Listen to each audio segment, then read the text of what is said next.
Welcome to the grand finale of our in-depth series, exploring games that echo the distinctive vibe of Doom 3. This is episode 6, and we've saved the most impactful titles for last. Occupying our number 2 and the highly coveted number 1 spots are Dead Space and Quake 4. They each bring their unique twists to the horror and action genres.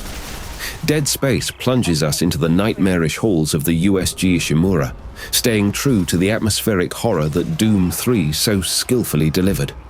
Meanwhile, Quake 4, although not steeped in pure horror like Doom 3, engages us in relentless warfare against the fearsome Strogg, blending elements of horror into its action-packed narrative.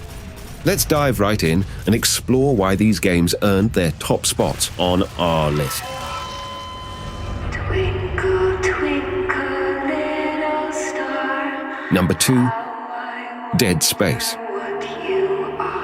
As you immerse yourself in this captivating game, Dead Space unveils its horrors on the USG Ishimura, a massive mining ship that becomes an echoing tomb of nightmares. When comparing it to Doom 3, both games center around a lone protagonist faced with an overwhelming force of evil in a constrained and isolated environment. Yet the way they elicit fear and the nature of their narratives diverge in fascinating ways. While Doom 3 leans more towards the action side of the spectrum with survival elements integrated throughout its linear gameplay, Dead Space skillfully blends elements of both of the genre, offering players intense combat scenarios while also challenging them with resource scarcity and strategic decision-making. The game achieves a remarkable balance between the two distinct styles of horror. In Dead Space, you step into the boots of Isaac Clarke, an engineer sent to investigate the USG Ishimura, a massive mining ship that mysteriously lost contact with Earth. Biggest planet cracker in her class, you know. And it looks like they already popped the core. As they attempt to dock with the Ishimura, their own spacecraft sustains damage before crashing on the station. As you step onto the ship, the immediate absence of the crew makes it clear that something has gone horribly wrong. Could do that kind of damage to a planet cracker. In a mere matter of moments, you're confronted with the harrowing reality of the necromorph threat. The introduction is a nerve-wracking sequence that leaves you utterly defenseless and forced to flee for your life.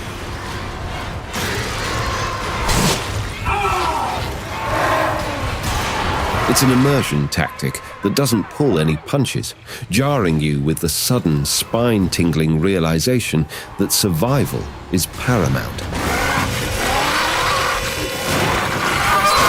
While the Marine in Doom is combat-trained and expects conflict, Isaac is thrust into this nightmare ill-prepared, making his fight for survival feel even more desperate. Dead Space, a masterclass in horror, meticulously crafts an atmosphere that keeps you perpetually on edge. Jump scares are its bread and butter, deployed with uncanny precision to jolt your nerves. Beware of seemingly lifeless monster bodies strewn across the floor. Any one of them could spring back to life as a nightmarish foe. The vents that punctuate the environments transform from innocuous architectural features into sources of unbearable fear. These seemingly innocuous openings become breeding grounds for anticipation and anxiety as players become acutely aware that at any moment something sinister could emerge from them. In both Doom and Dead Space, disturbing scenes unfold before your very eyes. These unsettling moments are methodically placed to jolt players and immerse them deeper into the unsettling worlds of these games.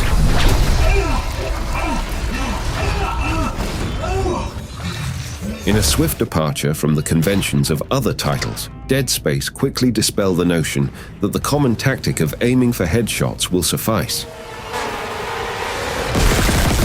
The necromorphs aren't just enemies to be shot at, they need to be strategically dismembered. This gives every encounter an added layer of tension, requiring precise aim and quick thinking. In Doom 3, the approach is more direct, with demons rushing at the player, relying on reflexes and firepower.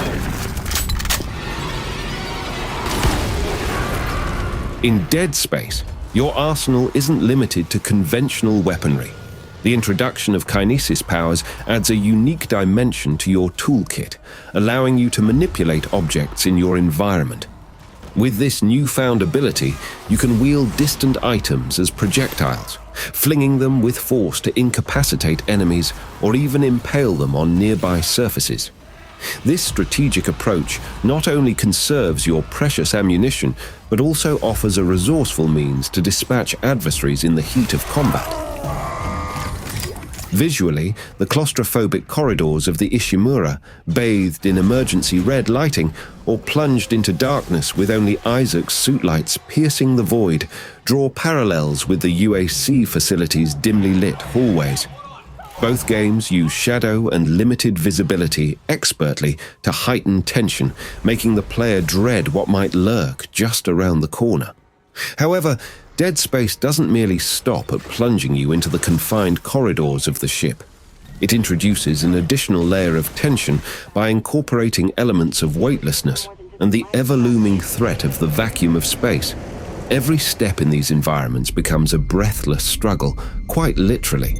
As your oxygen supply dwindles, you're forced to scramble, always with a sense of urgency.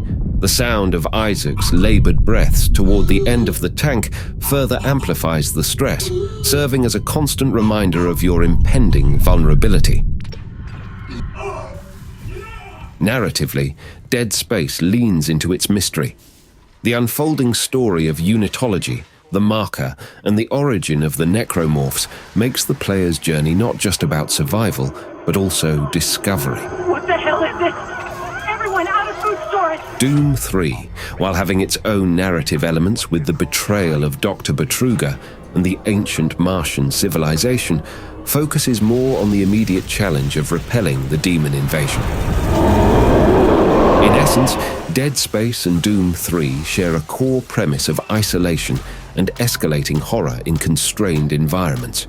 However, where Doom 3 opts for hellish onslaughts and the creeping dread of a known facility turned enemy, Dead Space plays with the vulnerability of its protagonist, the visceral nature of its combat, and the unraveling mystery of an alien artifact. I can say I'm not a fucking murderer. Speaking of courtesy. Number 1. Quake 4. Emerging from the shadows of its predecessors, Quake 4 embarked on a narrative journey that seamlessly blended the grit of warfare with the foreboding atmosphere of alien horror.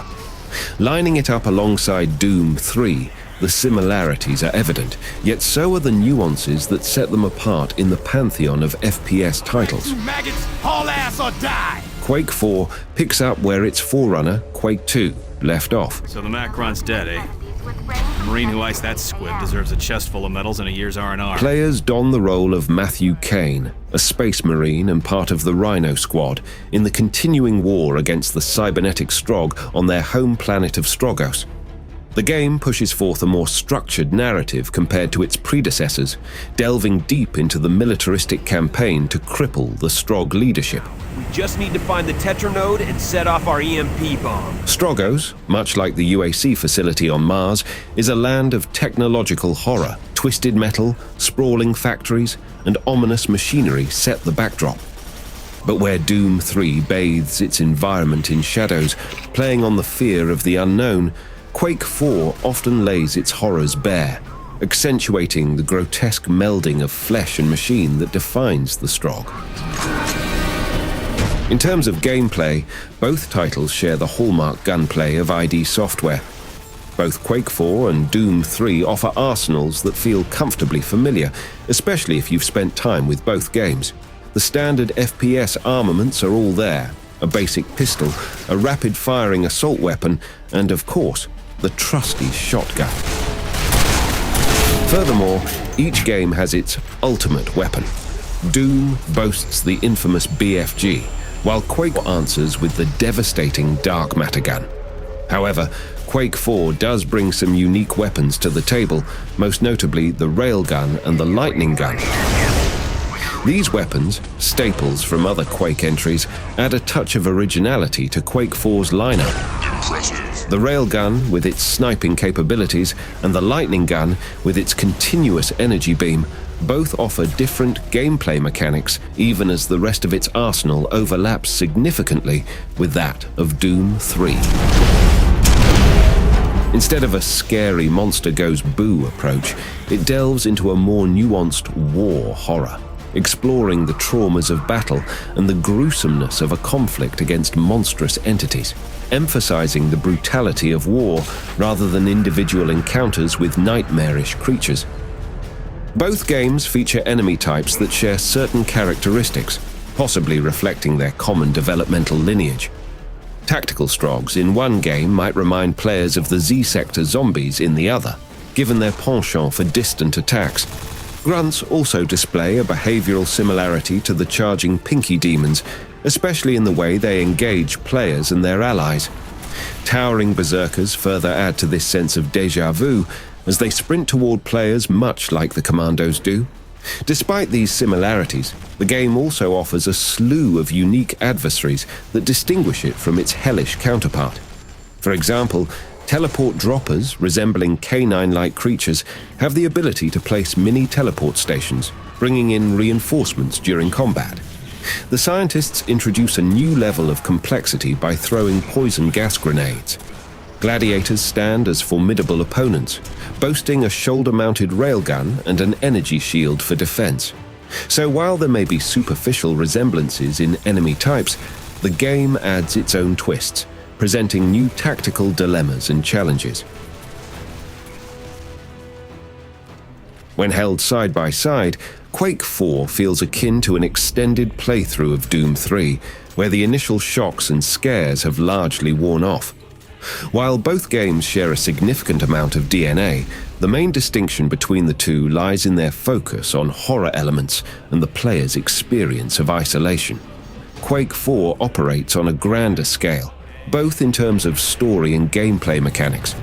Unlike the Doom series, you're rarely alone in Quake 4. HQ, come in! Damn squibs must have been Kovich, what took you so long to get back? In conclusion, few titles have been as impactful and enduring as Doom 3. Its atmospheric horror, set against the cold backdrop of Mars, pushed the boundaries of gameplay and technical prowess, laying the foundation for a genre evolution. There is no death for you.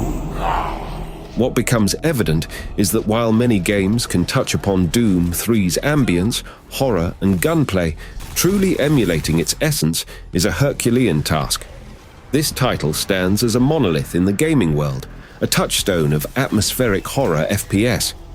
Other games can draw close, mirror its atmosphere, or pay homage with their gameplay mechanics, but Doom 3 remains an experience unto itself. As we step away from the dark corridors of the UAC facility and venture into the myriad worlds these games offer, one truth remains clear. Doom 3 has forever etched its mark on the gaming landscape, a title to which we can always return, no matter the time or place, to relive the horror it evoked in us years ago. What did you think of our list? Would you have ordered them differently, or perhaps added other games? Let us know in the comments below. Don't forget to like, share, and subscribe for more content. And in the meantime, if you have a request for another Top 10 countdown, we'd love to hear your suggestions.